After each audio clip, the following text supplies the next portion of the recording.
রাসূল তো এতিমদের সর্দার। পৃথিবীর কোন এতিম যেন বলতে না পারে নবীজি আমার ব্যাপারে কি বলবেন, আমি তো এতিম মানুষ, আর তিনি আমার ব্যাপারে কিভাবে আমার দরদ বুঝবেন।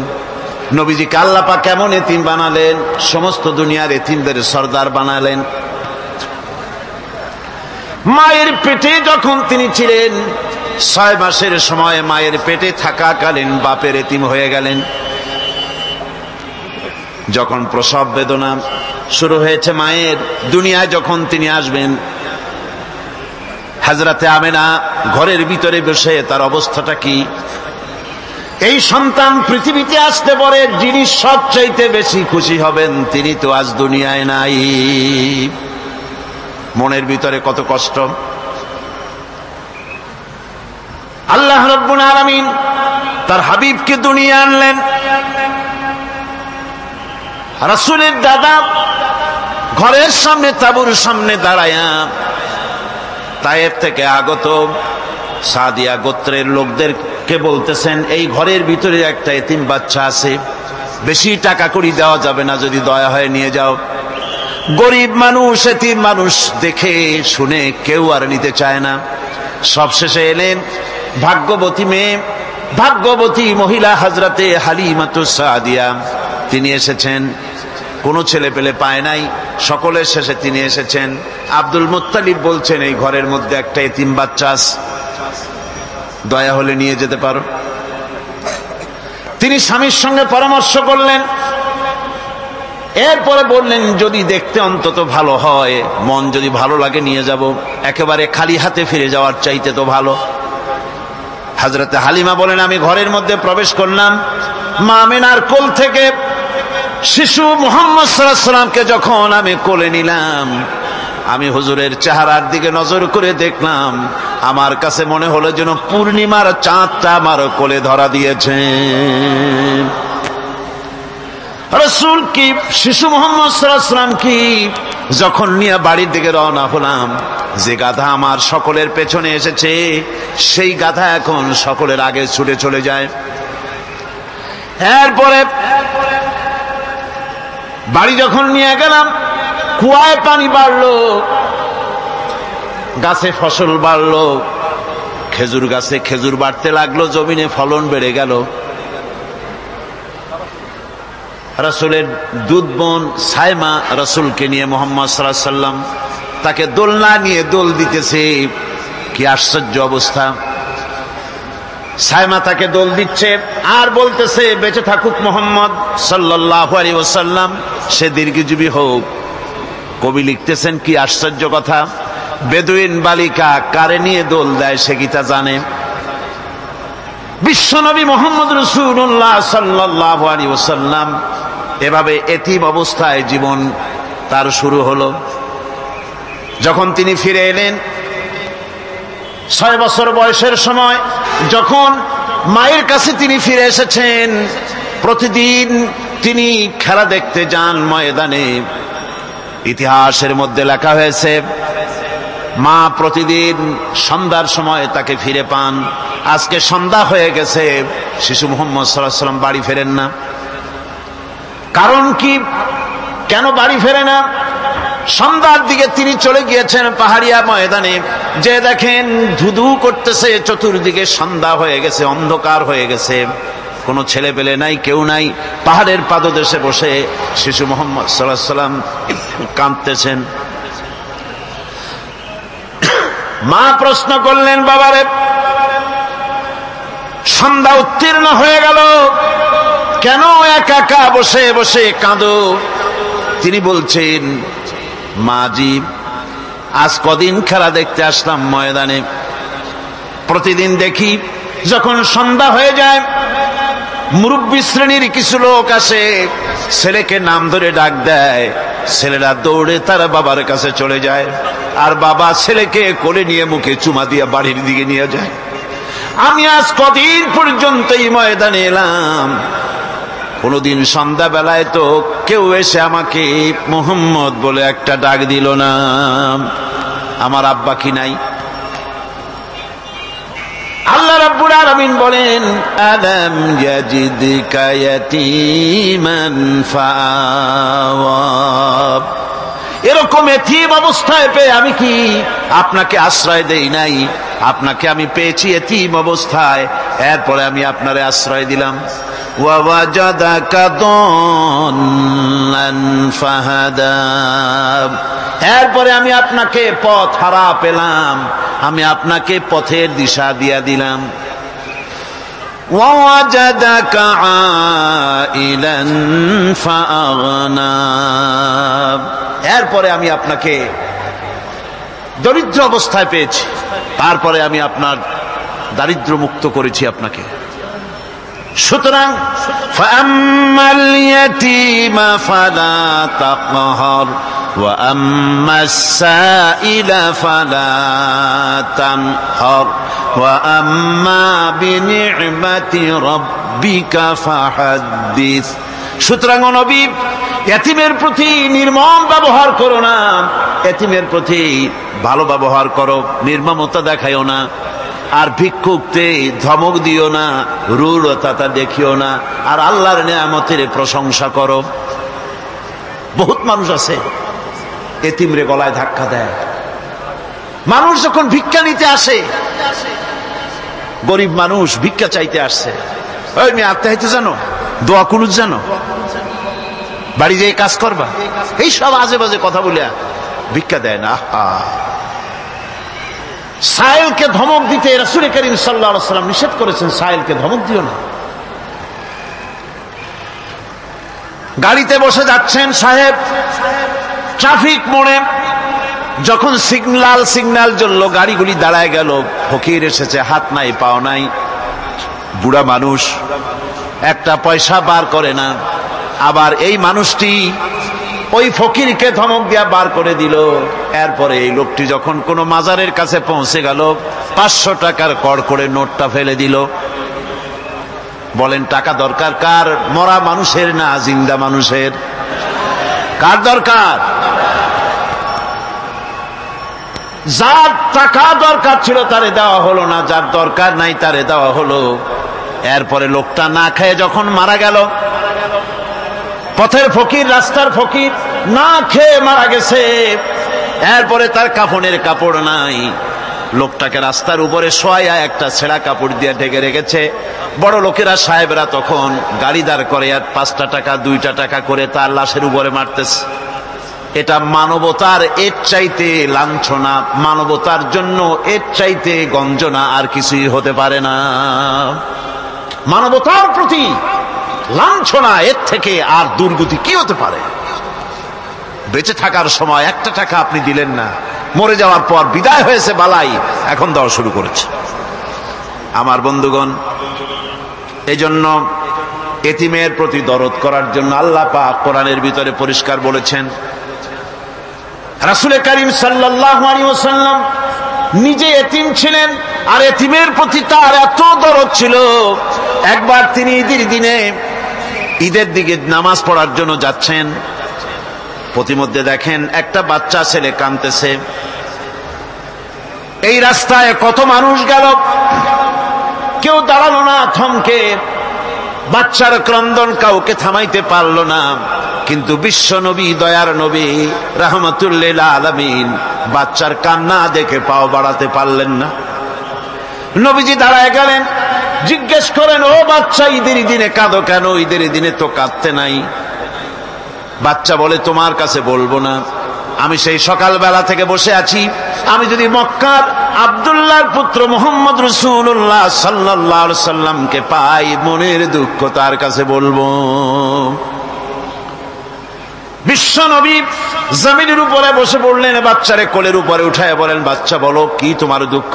তুমি যার জন্য বসেছো আমি তো সেই এতিম নবী, কি বলতে চাও? বাচ্চা বলতেছেন, ইয়া রাসূলুল্লাহ, আমার বাবা মারা গেছে, সেই ছোট্টবেলায় একেবারেই তখন মায়ের পেট থেকে আমি আসার পর বাপ মরে গেল, আমার মা আর একজনের সঙ্গে বিয়ে বসেছে, সেই পুরুষটি আমারে দেখতে পারে না, আমার মা যদি আমারে কোলে করে এসে সহ্য করতে পারে না, আমারে চুমা খাইলে সহ্য করতে পারে না, আমারে খাবার দিলে মা মার খায়। আজ ঈদের দিনে রাতে আমার মা আমাকে বলল, বাবারে তোমার কপাল খারাপ, তোমার বাবা মারা গেছে, তোমাকে সাহায্য করার কেউ নাই, আমি তোমার যত্ন করতে পারলাম না, কোলে নিয়ে সুমাও দিতে পারি না, আমার এমনই কপাল খারাপ। সুতরাং এতিমের দরদ এতিম ছাড়ার কেউ বুঝবে না।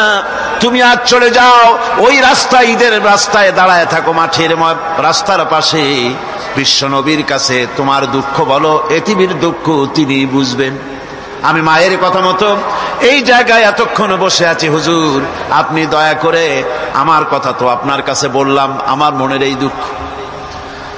নবীজি বাচ্চার কথা শুনতেছিলেন, চোখ দিয়া পানি পড়তেছিল, বাচ্চাকে বুকের সঙ্গে জড়িয়ে ধরে নবীজি বলেন, ও এতিম, মুহাম্মদ সাল্লাল্লাহু আলাইহি ওয়াসাল্লাম যদি তোমার পিতা হন আর হযরতে আয়েশা যদি তোমার মা হয়ে যায়, বলো তোমার মনের দুঃখ মেটে নাকি? ছেলে ডুকরে কেঁদে উঠলো আর বলল, ইয়া রাসূলুল্লাহ, হে আপনি যদি আমার পিতা হন আর আয়েশা যদি আমার মা হয়ে যায়, এর থেকে বড় সৌভাগ্যের আমার তো আর কিছুই নাই। নবীজি এতিমকে বাড়ি নিয়ে গিয়ে হযরতে আয়েশার হাতে তুলে দিয়ে বললেন, আয়েশা রে, পবিত্র ঈদের দিনে আল্লাহ রাব্বুল আলামিন তোমার জন্য একটা উপহার পাঠিয়েছেন, এটা যত্ন করো। এতিমের প্রতি দরদ রাখার জন্য আল্লাহ রাব্বুল আলামিন বলেছেন, এতিম, মিসকিন, বিধবা, অসহায় লোক, তাদের প্রতি যাতে করে মুসলিম সমাজ লক্ষ্য রাখে, সেজন্য আল্লাহ পাক নির্দেশ করেছেন। বুখারী এবং মুসলিম শরীফের হাদিসে এসেছে, আস-সাই আলাল আরমারাত ওয়াল মিসকিন কাস-সাই ফি সাবিলিল্লাহ। বিধবাদের জন্য, মিসকিনের জন্য কেউ যদি কোনো উদ্যোগ গ্রহণ করে, কেউ কোনো সাহায্য দেয়, জিহাদের ময়দানে জিহাদ করে আল্লাহর রাস্তায় যে সওয়াব পাওয়া যায়, যে মর্যাদা পাওয়া যায় আল্লাহর কাছে, এতিম, মিসকিন, বিধবাকে সাহায্য করলে সেই সওয়াব আল্লাহ রাব্বুল আলামিন আমলনামায় দিয়ে দেন। আমাদের প্রিয় নবী এতিম মিসকিনদের খুবই ভালোবাসতেন তার নিজের চাকর হযরত যায়েদ ও আনাস রাদিয়াল্লাহু তাআলা আনহুকে। সে সম্পর্কে এখন আলোচনা করা হচ্ছে। তার চরিত্রই প্রমাণ করে, নবীদেরকে বাইয়িনাত দেওয়া হয়েছে, এমন চরিত্র আচার আচরণ দেওয়া হয়েছে যাতে করে লোকেরা অভিভূত হয়ে যায়, আকৃষ্ট হয়ে যায়। হযরতে যায়েদ, তিনি তো কৃতদাস ছিলেন, হারায় গেলেন বাপ মা থেকে, আর এরপরে কুদরত তারে মুহাম্মদ সাল্লাল্লাহু আলাইহি ওয়াসাল্লামের ঘরে উঠায় দিল। তিনি তখন আল্লাহর নবী, তখন নবুয়তের দায়িত্ব পান নাই। যায়েদের পিতার কাছে খবর হয়ে গেল, যায়েদ আছে রাসূলের বাড়িতে, মুহাম্মদ সাল্লাল্লাহু আলাইহি ওয়াসাল্লামের বাড়ি মক্কায়। তারা এসে হুজুরের সঙ্গে দেখা করে বললেন, মুহাম্মদ সাল্লাল্লাহু আলাইহি ওয়াসাল্লাম, জানতে পেরেছি আপনার কাছেই আমাদের ছেলে যায়েদ আছে, মেহেরবানি করে তাকে আমাদেরকে ফিরায় দেন। হুজুর বলেন, যায়েদ যদি তোমাদেরকে চিনতে পারে আর যদি যেতে চায়, আমার পক্ষ থেকে কোনো আপত্তি নাই, অবশ্যই যাবে। তবে যায়েদ যদি যেতে না চায়, আমি এমন লোক নই যে কেউ আমার কাছে থাকতে চাইলে আমি জোর করে তাকে ঠেলেও দিতে পারি না, আমি তেমন লোক নই। পিতা বললেন, আপনি অবশ্যই যুক্তিপূর্ণ কথা বলেছেন। হযরতে যায়েদ কানা হলো। হুজুর বললেন, তুমি কি চেনো এদের? কি? যায়েদ বললেন, চিনি, ইনি আমার বাবা, উনি আমার চাচা। যায়েদের পিতা বলেন, বাবারে বাড়ি চলো, তোমার মা কেঁদে কেঁদে হয়রান, চলো বাড়ি যাই, বাড়ির যা কিছু আছে সব তোমাকে ফিরিয়ে দেওয়া হবে। হযরতে যায়েদ বলতেছেন, পিতা বাড়িতে যা আছি তাই শুদ্ধ, তামাম দুনিয়াটা যদি আমারে দেওয়া হয়, এই লোকটির কাছে থেকে যে ব্যবহার পেয়েছি, আমি এই লোকের কদম ছেড়ে যেতে পারি না। তার চরিত্রই প্রমাণ করে তিনি নবী, কি ব্যবহারটা পেয়েছেন। হযরত আনাস রাদিয়াল্লাহু তাআলা আনহু ছোট মানুষ, 8 বছর বয়সের সময় হুজুরের খাদেম হয়ে হুজুরের বাড়িতে আসছেন। আচ্ছা, 8 বছর বয়সের কিশোর ভুল তো করতেই পারে, গরম পানি চাইলে ঠান্ডা পানি এনে দেবে, স্যান্ডেল চাইলে জুতো আনবে, বিছানা বিছাইতে বললে উঠাই দেবে, এটা স্বাভাবিক। কিশোর মানুষ, ছোট মানুষ। এবার শুনুন, বাইয়ানাত কারে বলেন? নবীদের বাইয়ানাত আল্লাহ যে দিয়েছেন সেটা কি জিনিস? সেটা হলো উন্নত মানের চরিত্র, তার ব্যবহার, ওঠা বসা যা দেখলে মানুষ বুঝতে পারে তিনি আল্লাহর নবী। হযরতে আনাসের মুখে শুনুন, হযরতে আনাস রাদিয়াল্লাহু তাআলা আনহু বলেন, একাধিক ক্রমে টানা 10টি বছর রাসূলের খেদমতের ভিতরে নিয়োজিত ছিলাম। 10টি বছরের ভিতরে একটা দিনের জন্য নবীজি আমাকে ধমক দিয়ে কথা বলেন নাই। এটা ধমক দিলেন না আমারে, এটা করছো কেন, এটা করো নাই কেন? সুবহানাল্লাহ বিহামদিহি। গোটা পৃথিবীর সমস্ত মুমিন মুসলমানদের, পুরুষ আর নারীদের জীবন, কলিজা, রক্ত রাসূলের কদম মুবারক উৎসর্গ হয়ে যায়। মহান রব্বুল আলামিনের কাছে তার হাবিব রাসূলুল্লাহ সাল্লাল্লাহু আলাইহি ওয়াসাল্লামের ছিল বিশেষ মর্যাদা। আসুন আমরা সে সম্পর্কে আলোচনা শুনি। আমার ভাইরা, রাসূল পাক সাল্লাল্লাহু আলাইহি ওয়াসাল্লাম আল্লাহর নবী এমন এক মহান সত্তা ছিলেন যে তিনি দোয়া আল্লাহর দরবারে হাত উঁচু করতে দেরি আছে, কিন্তু দোয়া কবুল হতে দেরি নাই। হিজরত করে মদিনায় এসেছেন, নামাজ পড়তে দিল চায়, কাবা শরীফের দিকে ফিরে যদি নামাজ পড়তে পারতাম দিলটা বড় ভালো লাগতো, কিন্তু হাত উঁচু করে মোনাজাত করতেছেন না, আল্লাহর কাছে বলতেওছেন না যে আল্লাহ তুমি আমার কিবলাটা বাইতুল মুকাদ্দাস থেকে ফিরাইয়া মক্কা শরীফে বাইতুল্লাহর দিকে ফিরাইয়া দাও, মুখেও বলতেছেন না, মনেও না, শুধু আকাশের দিকে বারবার তাকাচ্ছেন, মোনাজাত করেন নাই। মনে মনে আশা পোষণ করতেছেন যদি এমন একটা ওহী নাজিল হয়ে যেত। আল্লাহ রাব্বুল আলামিন সঙ্গে সঙ্গে রাসূল জোহরের নামাজ পড়তেছিলেন, 2 রাকাত পড়া হয়ে গেছে, এমন সময় ওহী নাজিল হয়ে গেল, ক্বাদ নারা তাকাল্লুবা ওয়াজহিকা ফিস সামা।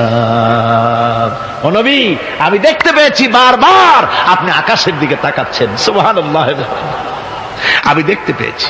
ফালানুওয়াল্লিয়ান্নাকা কিবলাতান তারদাহা ফাওয়াল্লি ওয়াজহাকা শাতরাল মাসজিদিল হারাম।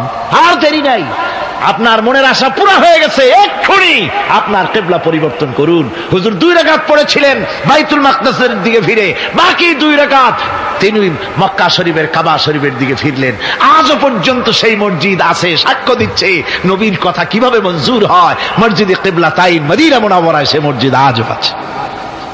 ভাইরা আমার, রাসূল পাক সাল্লাল্লাহু আলাইহি ওয়াসাল্লাম এত বড় মর্যাদা সম্পন্ন ব্যক্তিত্ব, মহান ব্যক্তিত্বের উম্মতের মধ্যে আল্লাহ আমাদের শামিল করেছেন। শুকরিয়া স্বরূপ আমরা পড়ি আলহামদুলিল্লাহ। জোরে সরে পড়েন আলহামদুলিল্লাহ। আমার ভাইরা, মর্যাদা এত বেশি আল্লাহ রাসূলকে আল্লাহ রাব্বুল আলামিন দান করেছেন।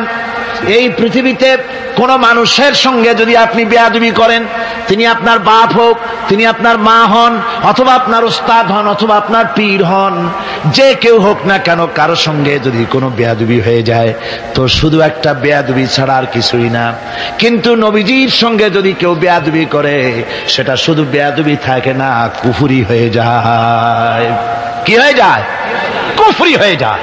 রাসূলুল্লাহকে কেউ তাওহীন করলে, অসম্মান করলে, সমালোচনা করলে কাফের হয়ে যায়। যারা বলেন কি হয়ে যায়? কত বড় মর্যাদা! রাসূল পাক সাল্লাল্লাহু আলাইহি ওয়াসাল্লাম, তার সামনে সাহাবায়ে কেরাম বসা, হুজুর কথা বলছেন, সাহাবায়ে কেরাম তারাও কথা বলছেন। কথা বলতে বলতে এক পর্যায়ে সাহাবীদের গলার আওয়াজ বড় হয়ে গেছে, হুজুরের গলার আওয়াজ শোনা যায় না, সাহাবীদের গলার আওয়াজটা বড় হয়ে গেল। আল্লাহ রাব্বুল আলামিন এতটুকুও বরদাস্ত করলেন, আমার নবীর গলার আওয়াজের চাইতে তোমাদের আওয়াজ বড় হলো কেন? সঙ্গে সঙ্গে ওহী নাজিল হয়ে গেল। আল্লাহ রাব্বুল আলামিন বলেন, ইয়া আইয়ুহাল্লাযীনা আমানু লা তারফাউ আসওয়াতাকুম ফাওকা সাওতিন নবী। ও বিশ্বাসীরা, খবরদার, তোমরা যারা ঈমান এনেছো শোনো, তোমাদের গলার আওয়াজ যেন আমার নবীর গলার আওয়াজের চাইতে বড় না হয়ে যায়। যদি তা হয়, আনতাহবাতা আমালুকুম, জীবনের সমস্ত ভালো কাজগুলি আমি আল্লাহ বরবাদ করে দেব। আজ পর্যন্ত এই আয়াতে কারিমা রাসূল পাক সাল্লাল্লাহু আলাইহি ওয়াসাল্লামের রওজায়ে আতহারের সামনে সবুজ সাইনবোর্ডের উপরে সোনার অক্ষর দিয়ে এই আয়াতে কারিমা লেখা রয়েছে। সুবহানাল্লাহ। সর্বকালের, সর্বযুগের সর্বশ্রেষ্ঠ মহামানব, সর্বশ্রেষ্ঠ বিশ্বনবী, আল্লাহর পরে যার মর্যাদা, তিনি হচ্ছেন মুহাম্মদ রাসূলুল্লাহ সাল্লাল্লাহু আলাইহি ওয়াসাল্লাম। রাসূলুল্লাহ সাল্লাল্লাহু আলাইহি ওয়াসাল্লামের প্রতি মহান আল্লাহর ভালোবাসার অন্যতম নিদর্শন হচ্ছে মেরাজ। এর মাধ্যমে আল্লাহ রাব্বুল আলামিন তার বন্ধুকে নিজের সান্নিধ্যে নিয়েছিলেন। এখন আমরা শুনব সেই মেরাজের কাহিনী। দুলির ধরা থেকে রাসূলকে আরশে আজিমে নিয়ে যাওয়া হবে। বোরাক এলো। বোরাক হচ্ছে বারকুন থেকে উৎপত্তি।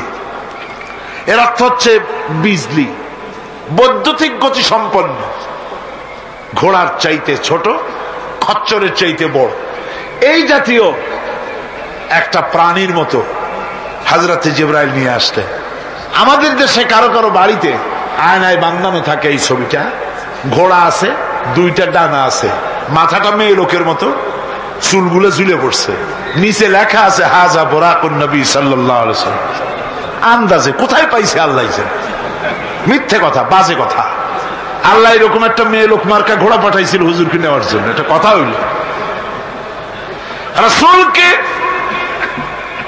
মক্কা থেকে, উম্মে বাবে উম্মে হানি থেকে হুজুরকে বের করে নিয়ে যাওয়া হলো বাইতুল মাকদাসে।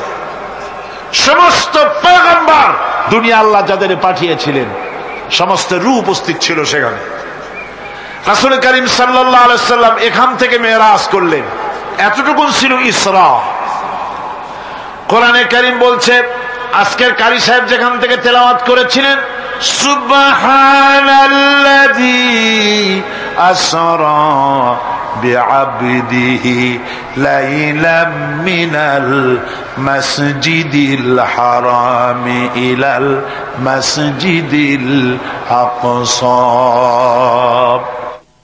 সুবহানাল্লাযী, সমস্ত দুর্বলতা, অক্ষমতা থেকে মুক্ত সেই সত্তা যিনি তার বান্দাকে ইসরা করিয়েছেন, মেরাজ করিয়েছেন। সুবহানাল্লাহ। সমস্ত দুর্বলতা, অক্ষমতা থেকে মুক্ত তিনি পার করে নিয়ে গিয়েছেন। তারপরে মুহূর্তের ভিতরে মহাশূন্য পাড়ি দিয়ে, সেই মহাশূন্য মানে কি? এইখান থেকে সূর্য কত দূরে জানেন না? 9,30,00,000 মাইল দূরে এখান থেকে সূর্য। সেই সূর্য, তারপরে রয়েছে গ্যালাক্সি, মিল্কি ওয়ে, গ্রহ নক্ষত্র, সে যে কত দূরে, যে সমস্ত তারকা, এমন বহুত তারকা আছে যে তারকা সৃষ্টির পর তার আলো পৃথিবীর মাটি আজ পর্যন্ত স্পর্শ করে নাই, অথচ আলোর গতি প্রতি সেকেন্ডে কত মাইল? 1,86,000 মাইল। এই 1,86,000 মাইলের সেকেন্ড, এর মিনিট, এর ঘন্টা, এর দিন, এর সপ্তাহ, এর মাস, এর বছর, এটাকে বলা হয় লাইট ইয়ার, আলোকবর্ষ। সেই তারকা তৈরি হওয়ার পর কত সহস্র সহস্র লাইট ইয়ার চলে গেল, আজ পর্যন্ত সেই তারকার আলো পৃথিবীর মাটি স্পর্শ করতে পারে নাই। তাহলে সেই তারা কোথায়? আল্লাহ রাব্বুল আলামিন তার হাবিবকে চাঁদ, সূর্য, গ্রহ, নক্ষত্র, মহাশূন্য পাড়ি দিয়ে, তারপরে 7 আকাশ পাড়ি দিয়ে সিদরাতুল মুনতাহা পর্যন্ত নিয়ে গেলেন। জোরে কোন সুবহানাল্লাহ। এবার সিদরাতুল মুনতাহা পর্যন্ত যাওয়ার পথে যত ঘটনা ঘটল, সেগুলো আপনারা ইতিহাস থেকে পড়ে নেবেন, ওগুলি বলার সময় আমার কাছে নাই। সিদরাতুল মুনতাহায় যাওয়ার পর হযরতে জিবরাইল বলেন, আর আমি যেতে পারবো না, এটা হলো বিপজ্জনক বর্ডার। আমি যদি আর এক চুল অগ্রসর হই তাহলে আমি জ্বলে পুড়ে ছাই হয়ে যাব, আমার আর যাওয়ার অধিকার নাই। হুজুর সেখানে বসে থাকলেন। জিবরাইল বলে গেলেন, এখান থেকে আপনাকে নেওয়ার কুদরতি ব্যবস্থা হয়ে যাবে। রাসূল দুনিয়ায় ফিরে এসে হযরতে বেলালকে ডেকে বলেছিলেন, বেলাল গো, এমন কি আমল তুমি করো আমারে শোনাও। হযরতে বেলাল বলেন, হুজুর আমার আমল তো সব আপনি জানেন। কয় না, কি করো শোনাও। বেলাল বলেন, হুজুর খাস আমলের মধ্যে এতটুকু আছে যে আমি কখনো বিনা উজুতে থাকি না। যখন উজু চলে যায় উজু করি, আর উজুর ইহতিমামের জন্য 2 রাকাত নফল নামাজ পড়ি। হুজুর বলেন, বেলাল তুমি এই আমল ছাড়বা না, কারণ সিদরাতুল মুনতাহায় হযরত জিবরাইল আমারে যখন ছেড়ে চলে গেলেন, আমার একা একা বড় ভয় লাগতে লাগলো। তখন আমার মনে হচ্ছিল তুমি যেন আমার চতুর্দিকে হাঁটতেছো। আমার ভাইরা, রফরফ নামক বিছানা চলে এলো। কুদরতি এই বিছানায় চড়ে নবীজি আল্লাহ রাব্বুল আলামিনের দরবারে আরশে আজিমে পৌঁছে গেলেন। জোরে বলেন সুবহানাল্লাহ, জোরে বলেন সুবহানাল্লাহ। যেখানে পৃথিবীর কোন মানুষের যাওয়া সম্ভব নয়, গোটা পৃথিবীর মানুষের মর্যাদা আল্লাহ পাক বাড়ায় দিলেন। আরশে আজিমে হুজুরকে নিয়ে গেলেন। তারপরে তিনি কথাবার্তা হুজুরের সাথে কি বললেন, সেই কথাগুলি নিয়ে আমাদের দেশে কথা হলো এই যে হুজুরকে নিয়ে আল্লাহ 5 ওয়াক্ত নামাজ দিছিলেন তো 50 ওয়াক্ত। মুসা আলাইহিস সালামের সাথে দেখা না হইলে তো কাম সারছিল, আমাদের আর উপায় ছিল না। আরে ভাই, শুধু নামাজ দেওয়াই যদি উদ্দেশ্য হবে তাহলে রোজার মতো তো আল্লাহ দুনিয়ায় বসে দিতে পারতেন কিনা, হজের মতো জাকাতের মতো পারতেন কিনা। শুধু নামাজের জন্য নয়, আল্লাহ পাকের কায়নাত দেখাবার জন্য আল্লাহ পাক তাকে নিয়েছিলেন। বেহেশত দেখাইছেন, দোজখ দেখাইছেন, ভালো কাজ করলে কিরকম শান্তি হবে, খারাপ কাজ করলে কিরকম শাস্তি হবে চোখে দেখায় দিয়েছেন মুহাম্মদ রাসূলুল্লাহ সাল্লাল্লাহু আলাইহি ওয়াসাল্লামকে। মেরাজ থেকে ফিরে এলেন, ঘরে এসে দেখেন উজুর পানি, উজু করে যে গেছিলেন উজুর পানি তখনও গড়াচ্ছে। যে দরজা দিয়ে বেরিয়েছিলেন দরজাটা ধাক্কায় তখনও কাঁপতেছে। যে বিছানায় শোয়া ছিলেন সে বিছানায় মানুষ শুয়ে থাকলে যেমন উষ্ণ থাকে সেরকমের উষ্ণ ভাব তখনও আছে। কেমনে হলো? কেমনে হলো? মাথায় ঢুকবে না। সুবহানাল্লাহ কোন ঢুকবে? জোরে কোন সুবহানাল্লাহ। এটার ব্যাপারে কোন বিজ্ঞান দর্শন যুক্তির প্রয়োজন নাই।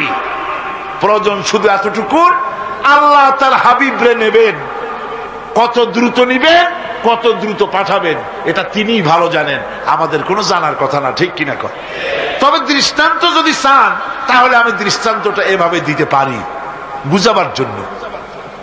বুঝাবার জন্য একটা দৃষ্টান্ত দিতে পারি। সেটা হলো এই, ধরেন বাংলাদেশে কোনো প্রেসিডেন্ট আসবে, পৃথিবীর যে কোনো দেশের এক প্রেসিডেন্ট আসবে।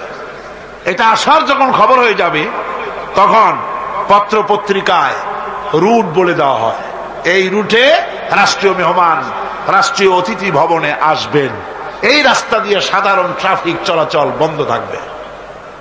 এয়ারপোর্ট থেকে নিয়ে রাষ্ট্রীয় অতিথি ভবন পর্যন্ত মেহমান না আসা পর্যন্ত সমস্ত ট্রাফিক চলাচল বন্ধ। মেহমান পৌঁছে যাবে, তারপরে আবার স্বাভাবিক ট্রাফিক চলবে। এটা জানেন কিনা? এইটা যদি পৃথিবীর সামান্য সলিমদ্দি কসিমদ্দি এই জন্য বলছি, আজ আছে কাল নাই। ঠিক কিনা গণ? আজ মন্ত্রিত্ব গেল, কালকে রাস্তায় দাঁড়ায় বলবে রিক্সাওয়ালা আমার একটু নেওয়া, বাজারে মাছ কিনতে যাব। ঠিক কিনা? সুতরাং এদের তো কোনো মর্যাদা নাই।